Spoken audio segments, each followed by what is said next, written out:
is a conversation with Tor Wager. Hi, Tor. Hello. So the focus of your career has been to study the placebo effect. Right. I've been interested for a long time in what we can do with our minds to promote healing and well-being. And it relates to the idea that health is not just the absence of disease, but it's an active process that's constructed in large part by our brains, by what's happening within us and around us all the time.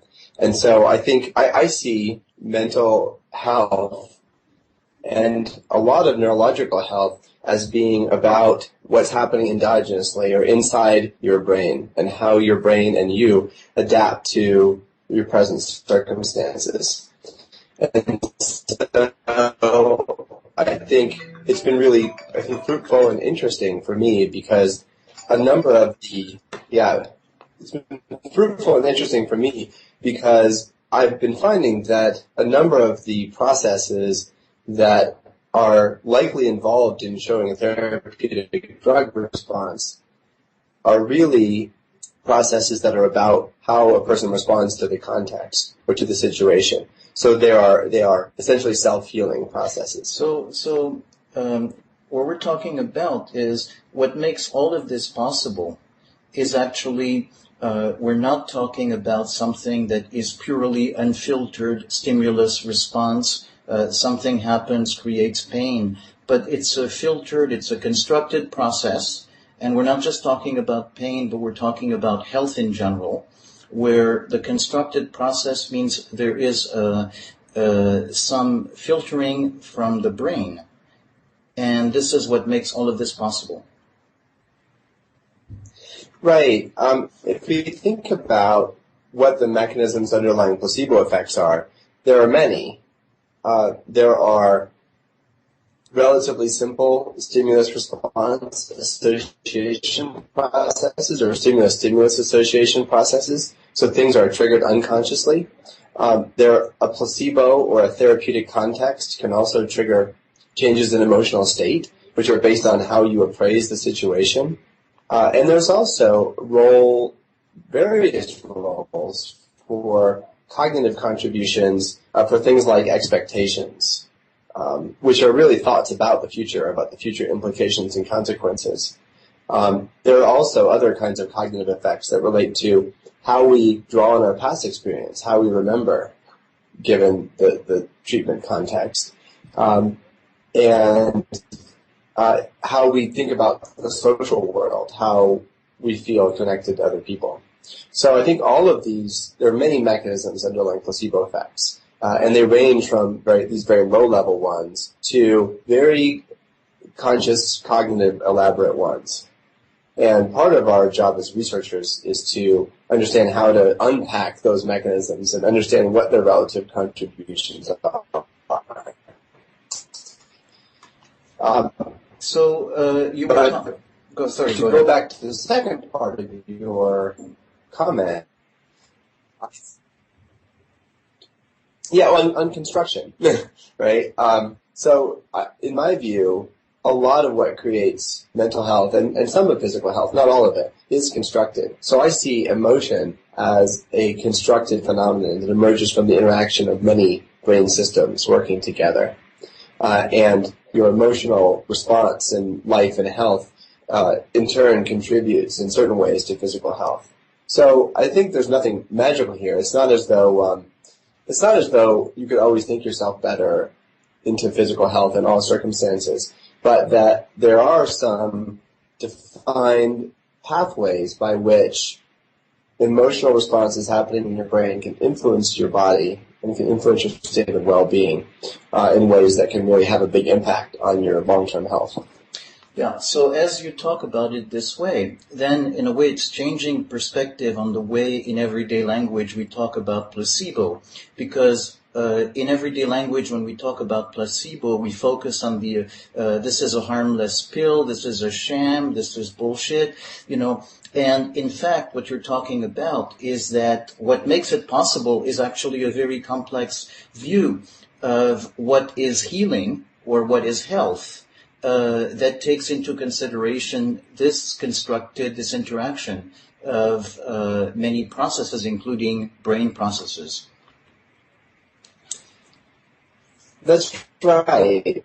And the word placebo has always been a tricky word because it's used to identify something that by definition has no direct pharmacological or physiological action, but rather works by the context, by changing what a person thinks about the treatment itself.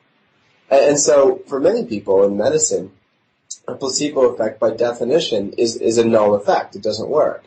And this has been additionally sort of confused because when a person in a clinical trial takes a placebo and gets better, that's a placebo response. But it's not clear that there was any active mechanism there. It's not clear that it was caused by something happening in the person's brain for various reasons. They might have gotten better anyway. Their symptoms might be fluctuating up and down, and they enroll in the trial with symptoms at a high point. There are other kinds of statistical artifacts as well that all go into a placebo response.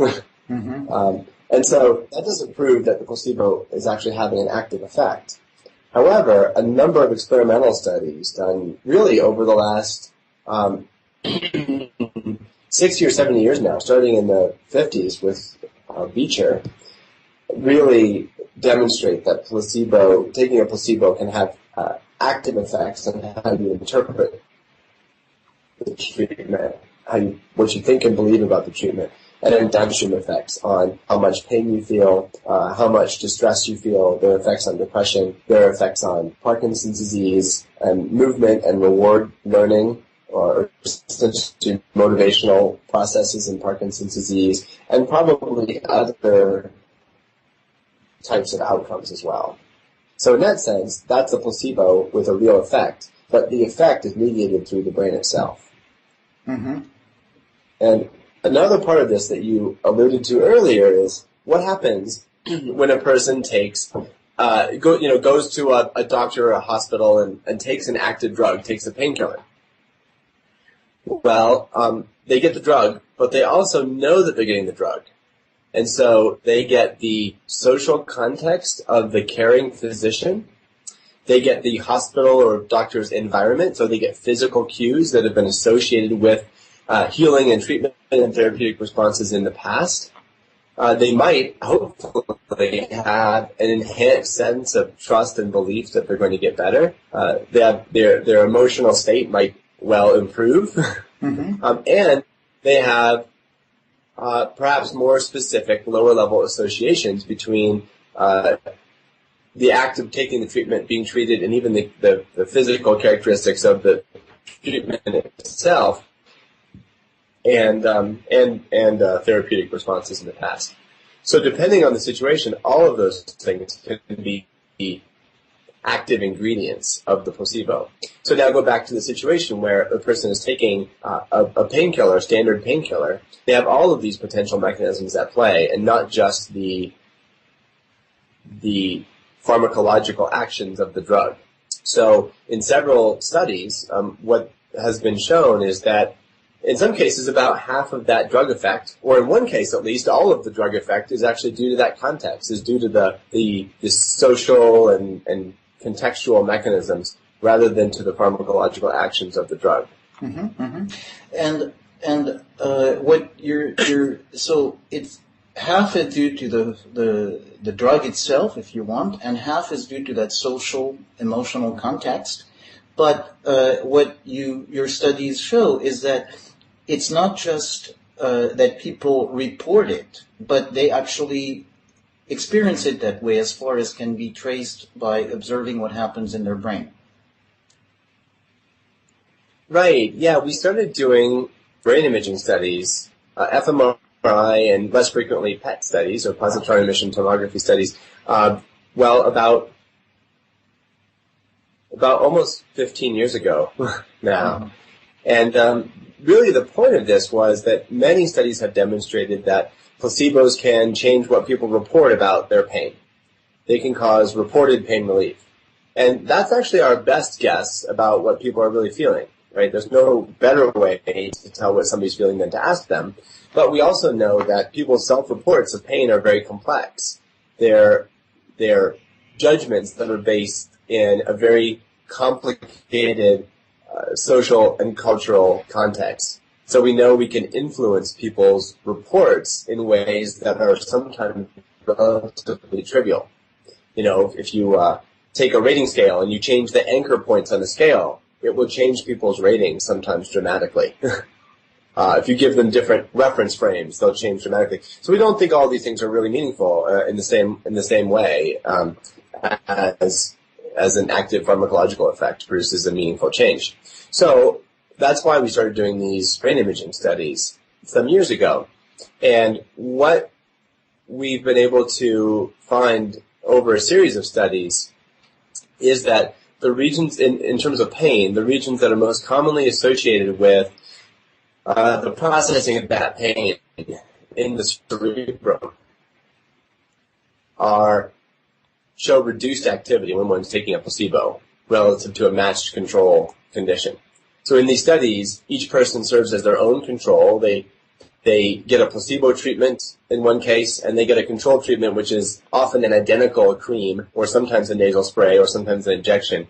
And then they're tested under the placebo conditions and under control conditions. And we usually do this by applying a thermal stimulus to the arm. So it's a hot probe. It heats up to a specific temperature, so it's painful but not damaging to the skin. And it's like holding a hot cup of coffee, essentially. And so when we do this test, we give the same temperature on the skin with the placebo treatment and without.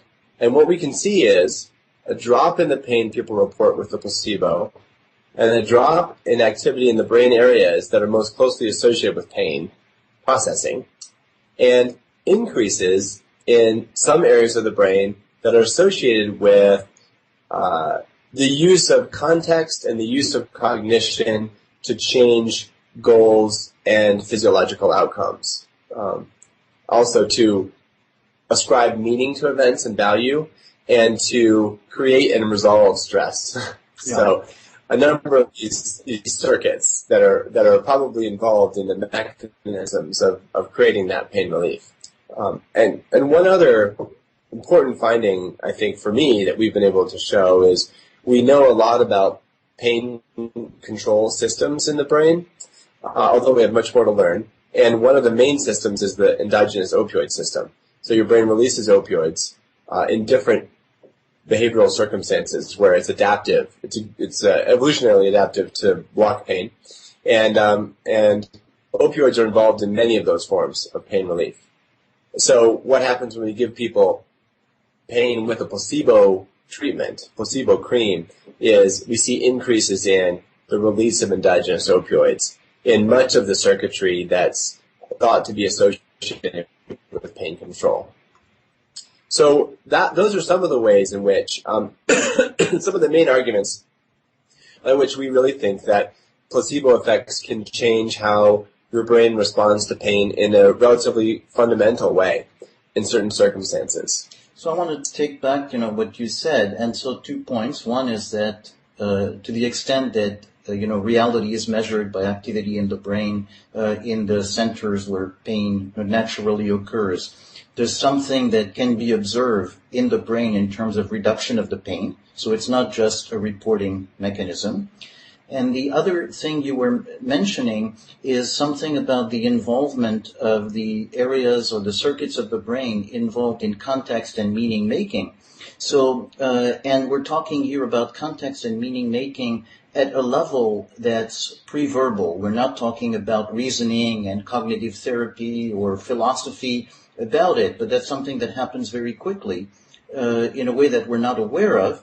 And these functions influence, the experience of pain. That's right. And, I can elaborate on that a little bit by saying that these meaning-making systems, I think we have evidence now that they can function unconsciously, That's possible, but they also are influenced by one's reasoning processes and one's explicit conscious expectations. So if I can give you a sort of thumbnail sketch of this system, our working hypotheses now are that, well, it's not one system, but several, and that these systems that connect the prefrontal cortex to the brainstem in the body are ones that are designed to provide control over lower-level physiological responses, including pain and your heart rate and your blood pressure and other kinds of innate motivational responses, like perhaps thirst and insulin release in your body and release of hormones, by the control over these processes, by the higher level context, by the overall appraisal of the situation that you're in. And so a thumbnail sketch would be that we maintain our conscious expectations and goals in the lateral and anterior parts of the prefrontal cortex. They're the most closely associated with those. And this really provides a kind of context that we need to understand where we are and what's happening to us and to generate emotional appraisals.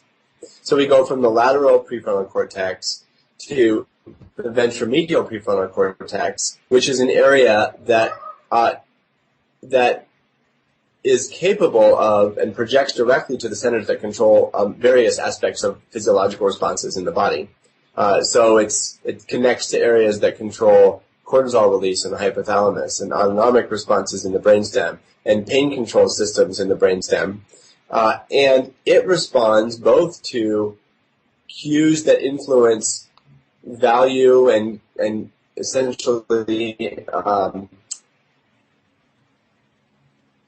context in a way that's unconscious, and it also responds to information that is very much conscious, that has to do with your goals and what you explicitly value, if that makes sense. So we see that, this whole process is in the prefrontal cortex as being a mix of unconscious striving and unconscious processes and conscious goals and expectations coming together to form really a picture of the self in context, who you are in context. And that picture of the self in context in turn influences the brainstem, and influences pain, and influences other types of emotional and physiological responses. Mm-hmm, mm-hmm. And also, in my view, yeah. Oh, so, one more. Go ahead. And that's, in my view, then, that process of constructing a situation and then using that to guide pain and other kinds of responses is something that's partly under voluntary control, but not completely, because it's influenced by both conscious and unconscious processes. Yeah, okay, so that was the question I wanted to ask, is this is not something that is thought out. There are some conscious processes, but it's a mixture of conscious and unconscious processes. And the net of it, in a way maybe to try and simplify this, is it's some kind of a context, not just a context putting, but essentially a context of orienting. This is who I am and where I am. This is the situation. And That's right. So essentially, within that context, the information maybe of the placebo is to say you're not alone with it. There is society as we know it, science for people who believe in science, medicine, the nice person who is the doctor, whoever, who is behind you. So essentially some kind of a message of you're not alone fighting with it. Is that kind of a simplistic way to describe what you said? I think so. I think that's that kind of social and interpersonal context can be a big part of and can tap into the mechanisms that also create placebo effects. So, for example, we find that this area, the ventromedial prefrontal cortex, is an area of the brain. It's the third eye, right, in the middle of your forehead. And that area projects very strongly to the hypothalamus that regulates hormones. It projects to the brainstem, which is involved in pain control and other kinds of basic physiological functions. And it's also connected to the prefrontal cortex. And we think that it's involved in essentially the meaning-making process in a variety of situations. Something as simple as deciding what to have for lunch or what you value now. That is essentially a self-in-context task. Or even deciding what you want to have for lunch given your dieting goal. That's a part of the meaning-making process. And so it turns out that the same area of the brain is involved very strongly in placebo responses. So it's activated consistently when you get a placebo treatment. So that meaning-making... Go ahead. So that meaning-making function, right? So yeah, just that meaning-making function is essentially self-in-situation, which could be given all I know about myself, and consciously and unconsciously, what am I going to have for lunch? So it's an appraisal of where you are and a decision that's made from that. So in that context, when you're describing the placebo, it's in a way the organism, based on all this information, in a way saying the odds of fighting the disease are in my favor, and something happening as a result of that. Yes, I think that's right. I think this area of the brain, the ventromedial prefrontal cortex, is the meaning-making center, in our view, and it has a special relationship with stress, with pain, with control of the body. And so, to give you a few examples, we can change activity in this area when we induce a psychosocial stress. So we can ask people to give a speech in front of an audience. And the one area in the brain that changes the most, that goes up the most, is part of the medial prefrontal cortex. And the more it goes up, the more the brainstem increases in the midbrain. And the more that happens, the more your heart goes up. The heart rate increases. So we really think there's this direct pathway there. And it really is about a reflection on how the environmental context bears on you, your sense of self. So that's, there's a relationship with placebo, as I said, that's about the relationship with stress, this last example.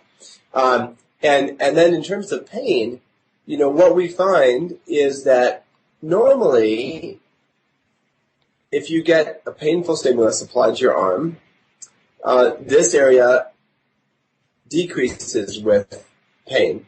But, so it's, the more active it is, essentially, the more pain goes off in many circumstances. So the mechanism you describe has similarity with emotional regulation, with affect regulation, with self-regulation in general? Yeah, it does, and there is evidence that this area is quite important for generating and regulating affect. For all kinds of appraisals that give rise to emotional experiences. And when a person self-regulates and they think pain up or down, they try to imagine it as being horrible and damaging and burning, then activity in this area goes down. And when they appraise it as better, not so bad, it's going to end soon, it's a warm blanket on a cold day, it's spread it around the body, all these sort of helpful types of imagery and cognition, then activity in this area goes up. And the more it goes up, the less pain people feel. So in healthy people, this area seems to be heavily involved in pain regulation. And what's interesting is in people with some kinds of chronic pain disorders that we've seen, including fibromyalgia and chronic low back pain, which are both complex disorders that affect people throughout their lives for years and are hard to understand medically in some cases, that the relationship between pain and activity in this area changes. So now, normally when this area is activated, this sort of meaning-making center, pain goes down. And in those patients, activation seems to be associated with increasing pain.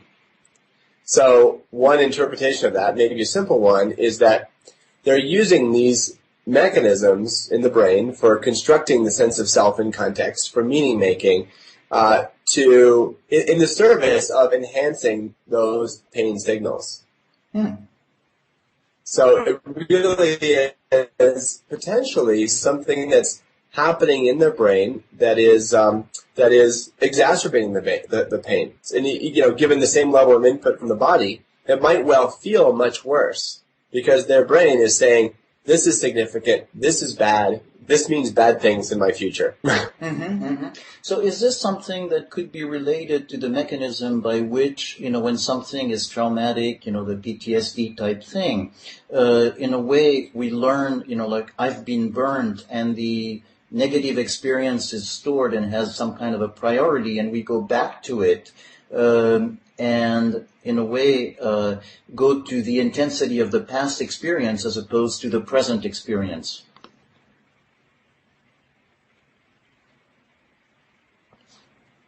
Yeah, one thing that we've found in looking at studies of PTSD in the brain is that this area, the ventromedial prefrontal cortex, again, is consistently reduced in activity in people with PTSD.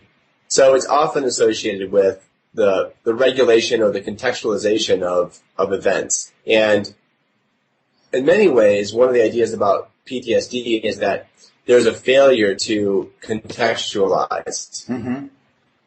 So I think of the classic case of the bomb by the side of the road, which is only one of the features of PTSD, right? That, then after you're exposed to the bomb by the side of the road and things blow up, then after that, any kind of movement on the side of the road can trigger this immediate threat response, right? So it's a hyper-arousal.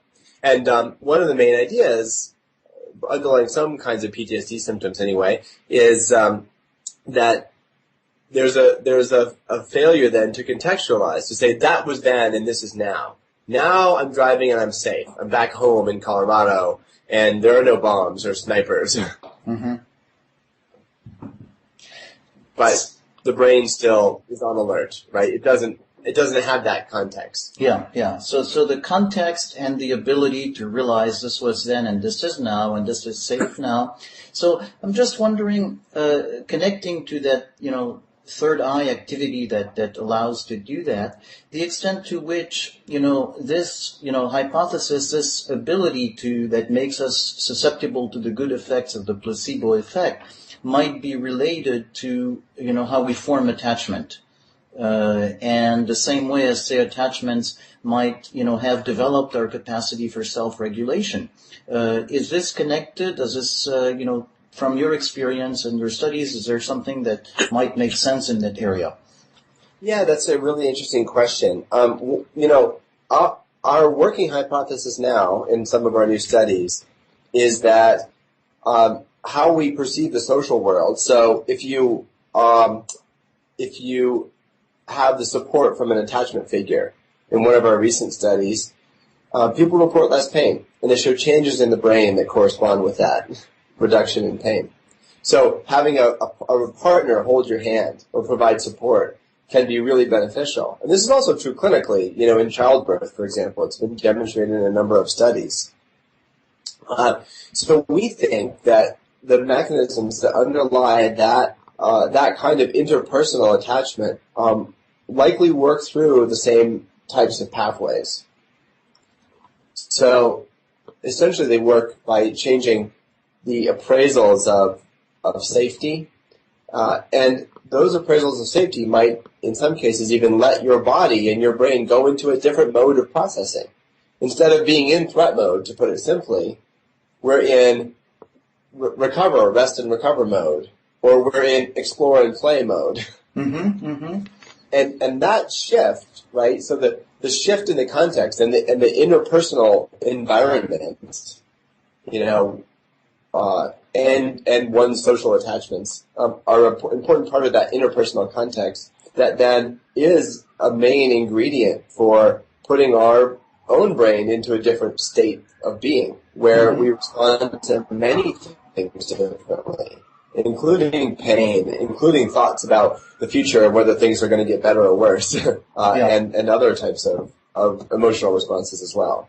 Yeah. So just to summarize, to see if I, hear you correctly, then the interpersonal relationship, this interaction, is a resourcing that allows the brain to go into a different mode, and a mode from which it can have the resources to integrate the difficult experience by putting it into a larger context. Yeah, I think that's a good way of saying it, right? Yeah. The language is a little bit different than what I'd use, but I'm understanding this. Integrating an event is essentially perhaps localizing it to a time and place, so you know when it's going to end and what it means, and whether it's likely to continue to be a problem or not. And if that's what you mean, then I think that process is really critical for limiting our negative responses to events. Yeah. So I meant it in a way, maybe to clarify a little bit. Yeah, the way you described what I meant by integrate was a little bit that, but not totally. I also meant in a way integrate the way you digest food. So you have a bite of food, and at some point after chewing on it and digesting it, it becomes a part of your organism. So that you have, in a way, it's experience that's not sticking out, and you have absorbed it, you have digested it, it's part of you. So I'm not sure whether it certainly at least partly covers what you were saying. I'm not sure if it's totally the same. I agree. Yeah, that's right. It doesn't sound like it's totally the same. And, but in any case, I think this integration process is very interesting because, my friend Richard Lane and I have been talking for a number of years. And I think one of his theories about what creates essentially conversion disorders and somatoform pain disorders, and essentially experiencing what originates as emotional distress as pain in the body, is, you could say it's in some sense a failure to integrate the emotional trauma that one has experienced. And that might play out in this sense that I think what our lower brains do, our brain stems, for example, can operate in a way that's relatively independent of what our higher conceptual processes are doing or are holding and representing. And if that's the case, it might be that's important for understanding what creates this, let's say, a strong emotional response that a person doesn't have any real contextual frame for. They think they shouldn't be feeling it, or they know it's not appropriate, but it's there, and or even something that they don't experience consciously, but it's happening in their brainstem, and it may not have any conscious access at all. So there's no way that they can contextualize or integrate it or digest it into the overall narrative of their life and their sense of self, right? It exists on its own in your brain, and so it's very difficult to gain control over it in some sense. And one process I know that's part of the therapeutic process in psychotherapy is trying to find those things which are really not consciously accessible, or that we can't elaborate. It's just bad. It's not. We don't know why it's bad. And to bring them into closer connection with our sense of the narrative of our lives and what it means. Yeah. And so that I think is really, I don't think we're there yet in terms of the neuroscience, but I suspect that there's some kind of integration between processes that are happening in the brainstem and the amygdala and other parts of the forebrain and these higher cortical representations of emotion and meaning. That's quite important. So there could literally be a kind of process of cortical-subcortical integration that parallels this becoming aware of things that you weren't previously aware of, and bringing them into consciousness. Mm-hmm. Mm-hmm. Yeah. Yeah. So essentially, a mindfulness process. Yeah, mindfulness is an interesting way of putting it. Because for me, mindfulness is sort of increasingly kind of coming to refer to specific kinds of meditation related practices. Yeah. But you're right, but certainly I think one of the goals of many forms of such meditative practices is to sit and be aware, become aware of thoughts and emotions and things that you weren't aware of before. Mm-hmm. Right? To essentially give yourself space for those things to emerge, in which case, they perhaps become easier to integrate in real language. Thanks, Tor. Is this a good place to end, or would you want to add something to... I think so. I could just add one more thing, which might be useful, which is sort of going back to this idea about the conscious and unconscious interplay. And one thing that we're finding that I believe in is that these, how our pain is shaped, and even what we expect to happen next, whether we expect something bad or not, is a process that involves our expectations in a very sort of conscious sense. But it also is not completely under our control, and it's something that's learned over time. So I really believe that as we practice a particular pattern of thinking over time, or a particular kind of expectation in response to a specific situation, then those responses become stamped in over time.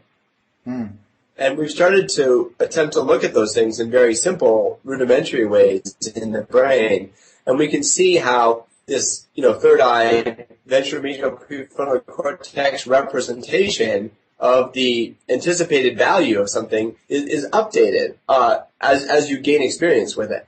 And I think that's important because I think it kind of speaks to this idea that we have a limited influence at any one moment in time over this process. But as we practice, mentally, as we practice taking the right mental stance and having the right appraisals toward things, then we can stamp in those appraisals over time. So they essentially get more and more automatic the more we practice them. So in other words, a choice between reinforcing the built-in default mode and stereotypes, or expanding and learning from experience to be more accurate. Yeah, I think that's a good example, right? In every domain, in terms of stereotypes, in terms of negative versus positive thoughts about the future, optimism versus pessimism, I think all of our patterns become stamped in over time. Mm-hmm. So as we change, as we work to change our previously stamped in patterns, if they're maladaptive for us, if they're bad for us, then we can sort of change the tipping point. Mm-hmm. Fully, right? And then, but it doesn't happen all at once, right? It doesn't happen in one day. But over time, those more productive or positive ways of thinking become more and more stamped in. Great. Thanks. So that's my This recording is part of the podcast at relationalimplicit.com. From experience to be more accurate. Yeah, I think that's a good example, right? In every domain, in terms of stereotypes, in terms of negative versus positive thoughts about the future, optimism versus pessimism, I think all of our patterns become stamped in over time. Mm-hmm.